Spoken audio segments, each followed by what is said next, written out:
আমি স্বরাষ্ট্র বিষয়ক কিছু সিদ্ধান্ত যেহেতু হাউস চলছে, হাউসের মাধ্যমে জনগণের সামনে রাখতে চাই এবং হাউসকেও জানাতে চাই। আপনারা জানেন যে বিগত বিশেষ করে 21 থেকে 26 বিগত সরকারের সময়ে বিভিন্ন জায়গায়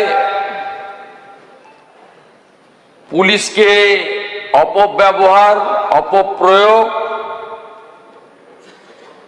করা হয়েছে এবং কোথাও কোথাও সনাতন ধর্ম যারা মানেন তাদের আস্থার উপরেও আঘাত করা হয়েছে। আমি 5টি ক্ষেত্রে ঘটনা উল্লেখ করব এবং স্বরাষ্ট্র দপ্তরের পক্ষ থেকে আমরা কিছু সিদ্ধান্ত নিয়েছি সেটা জানাবো। প্রথম হচ্ছে উত্তর দিনাজপুর জেলার কালিয়াগঞ্জে, সেখানে ক্লাস 9-এর একজন ছাত্রী রাজবংশী পরিবারের, তাকে নৃশংসভাবে শারীরিক অত্যাচার করে খুন করা হয়। তার দেহ পুকুরে ভেসে ওঠে এবং স্থানীয় তৃণমূল কংগ্রেসের উপপ্রধানের ছেলে অভিযুক্ত হয়, গ্রেপ্তার হয়। সেই গ্রেপ্তার না হওয়ার জন্য এলাকার মানুষরা শান্তিপূর্ণভাবে কালিয়াগঞ্জ থানার সামনে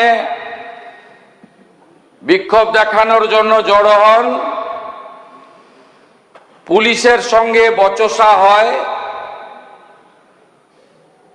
পুলিশ জোর করে রাস্তা থেকে পরিবারকে সরিয়ে দিয়ে বলপ্রয়োগ করে ওই ছোট্ট কন্যাটির দেহ টিভিতে, মিডিয়াতে, সোশ্যাল মিডিয়াতেও ভাইরাল হয়েছে। কিভাবে বিবস্ত্র অবস্থায় দেহটাকে নিয়ে গেছিল। এই আন্দোলনকারীদের বিরুদ্ধে পুলিশি ধরপাকড় চলে।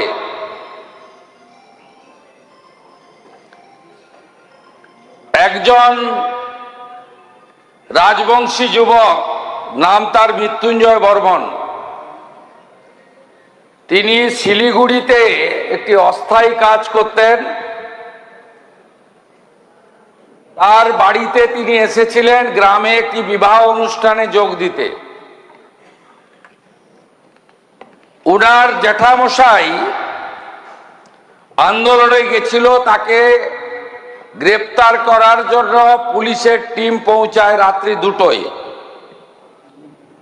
উনার জ্যাঠামশাইকে না পেয়ে মৃত্যুঞ্জয় বর্মন দরজা খোলে। কালিয়াগঞ্জ থানার এএসআই মোয়াজ্জেম হোসেন, তিনি সরাসরি বুকে গুলি করে মৃত্যুঞ্জয় বর্মনকে খুন করেন।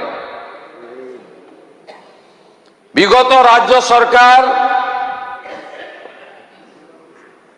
কোনো ক্ষতিপূরণ দেয়নি। আমি তৎকালীন বিরোধী দলনেতা ছিলাম, অ্যাটেন্ডেন্ট পেতাম। আমি মৃত্যুঞ্জয় বর্মনের স্ত্রীকে অ্যাটেন্ডেন্টে কাজ দিই, পরবর্তীকালে পার্মানেন্ট হয়ে যায় 12 মাস পরে।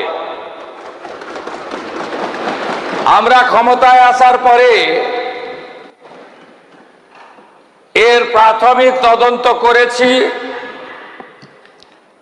এএসআই মোয়াজ্জেম হোসেনকে সাসপেন্ড করা হলো। যার বিরুদ্ধে এফআইআর এর নির্দেশ দেওয়া হচ্ছে এবং প্রয়োজন হলে আরো কঠোর ব্যবস্থা নেওয়া হবে। মহোদয়, অবসরপ্রাপ্ত আইপিএস অফিসার পঙ্কজ দত্ত, তাকে প্রাক্তন মুখ্যমন্ত্রী, যিনি এখন এই সদনের সদস্য নন তাই নাম বলছি না, 11 থেকে 26 মুখ্যমন্ত্রী ছিলেন, দুবার আমার কাছে হেরেছেন, একবার ভবানীপুরে আর একবার নন্দীগ্রামে। তার নির্দেশে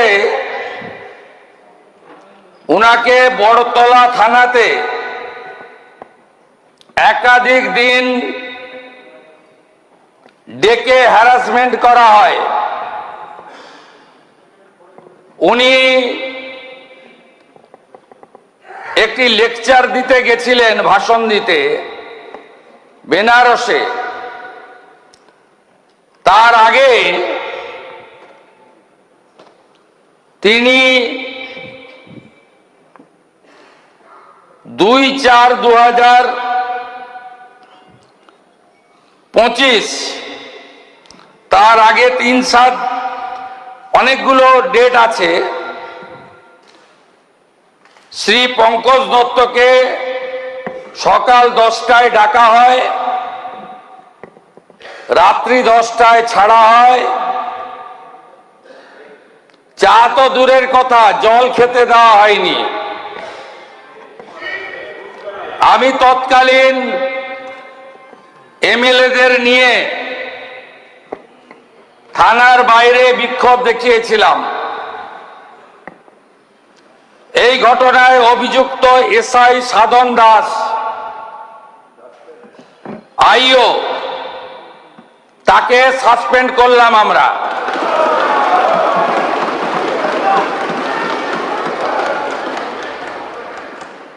তৃতীয় ঘটনা, এর সাথে ওই থানার যিনি আইসি ছিলেন সুবর্ণ দত্ত চৌধুরী, তিনি এখন কলকাতা পুলিশের এসবিতে আছেন, তাকেও সাসপেন্ড করলাম।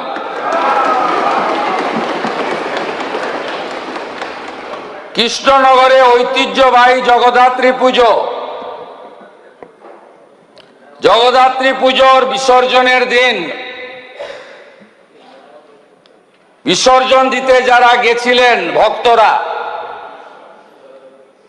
তাদের উপরে নৃশংসভাবে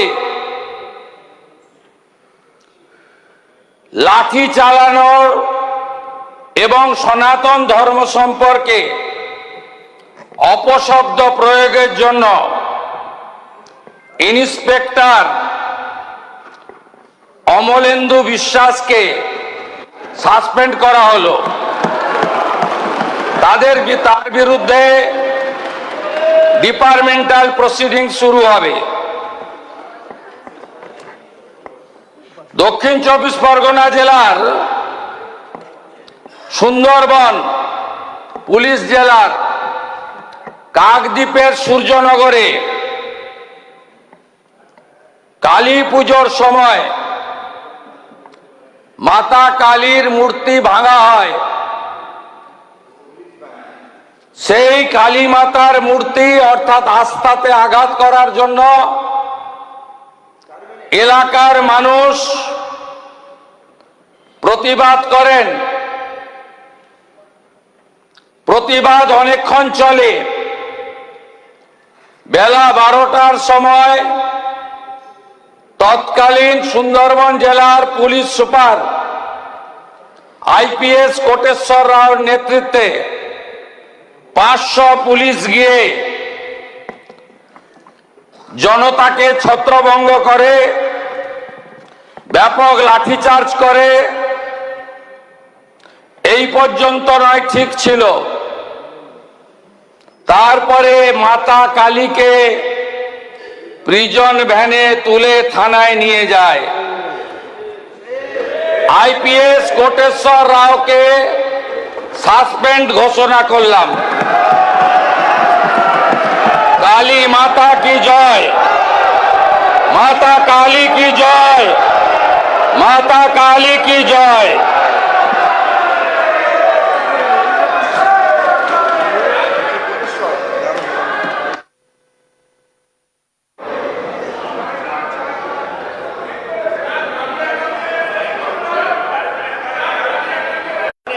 হবে প্রসিডিওর আছে, please trust me, trust me.